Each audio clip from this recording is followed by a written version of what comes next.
I would now request Mr. Dunstan Smith to say a few words on the Mr. Dunstan. Madam Governor, dignitaries, invitees, and my dear members of this vibrant community. I deem it a great pleasure to speak about our Anglo-Indian community at this august assembly.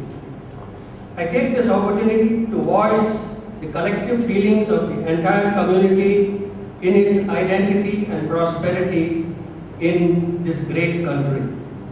At the same time, it is the earnest desire of every socially conscious member of this vibrant, microscopic minority to retain its unique identity and to promote its own cultural ethos in interface with Indian community. History is quite clear in its range and sweep. The British were in the Indian peninsula for more than 2 centuries, first for trade and later for political compulsion. Notwithstanding the ongoing stand of the political agitations at the end of the foreign rule on Indian soil, there were regular cultural camaraderies to exchange academics with the introduction of Orientalism in the West. Some of the best British brains were sincerely interested in Indian scholarship.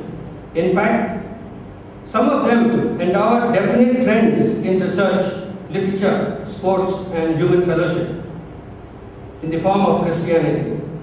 The Anglican community has appropriately spawned and fostered to establish a cultural bridge between the minority British and the majority Indians. It was so well grounded in the Indian cultural ethos that it chose to remain on Indian soil post 1947 to continue the fellowship. Birth and identity are definite cultural parameters in any land.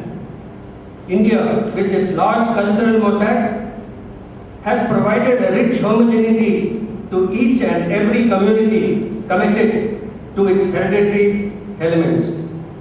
No wonder our Anglo-Indian community has accepted its Indian birth and identity to lead a non-committal and harmonious life in this land.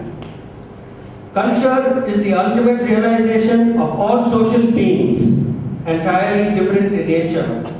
Culture is also dynamic.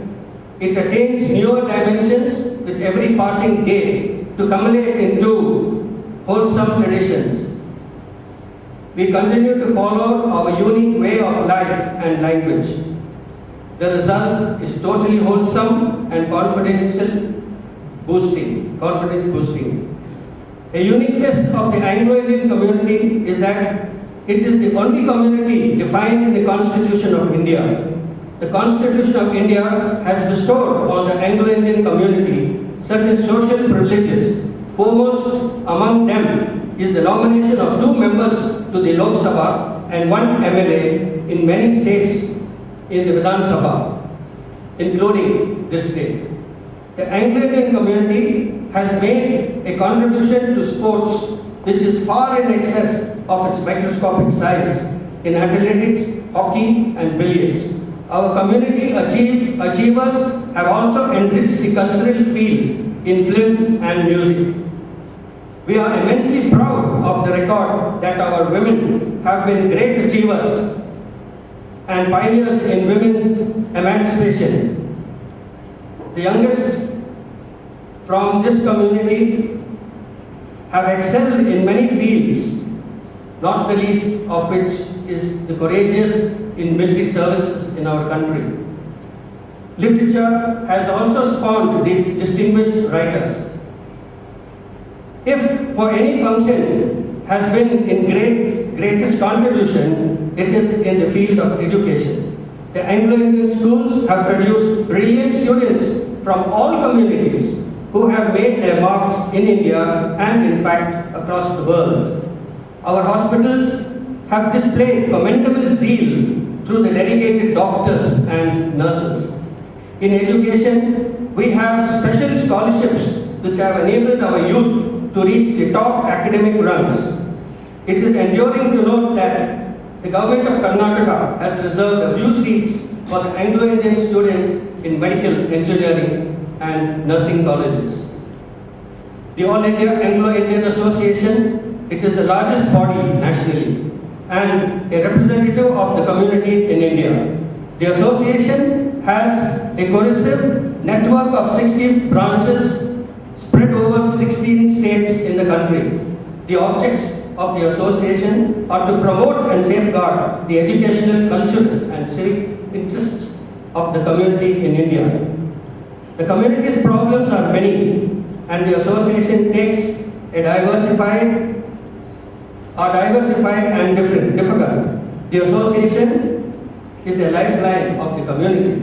The All India Anglo-Indian Education Institution, established by the association in 1958, is a great impediment to this educational well-being of the Anglo-Indian community.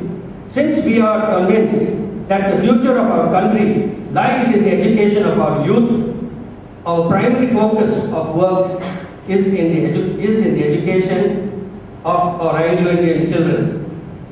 Currently, about 500 Anglo-Indian children at different stages in their colleges, schools and for specialized courses are receiving financial assistance from the association.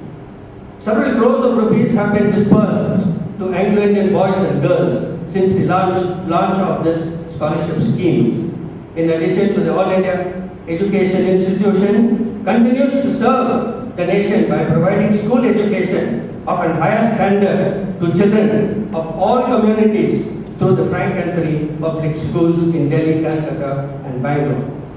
Our other areas of service are care for the aged and earnest endeavor to keep the community united and culturally active.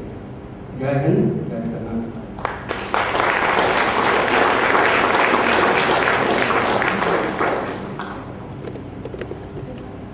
Ladies and gentlemen, that was a bird's eye view of what Anglo-Indian community in India is all about. Thank you, Mr. Dunstan Smith, for your words.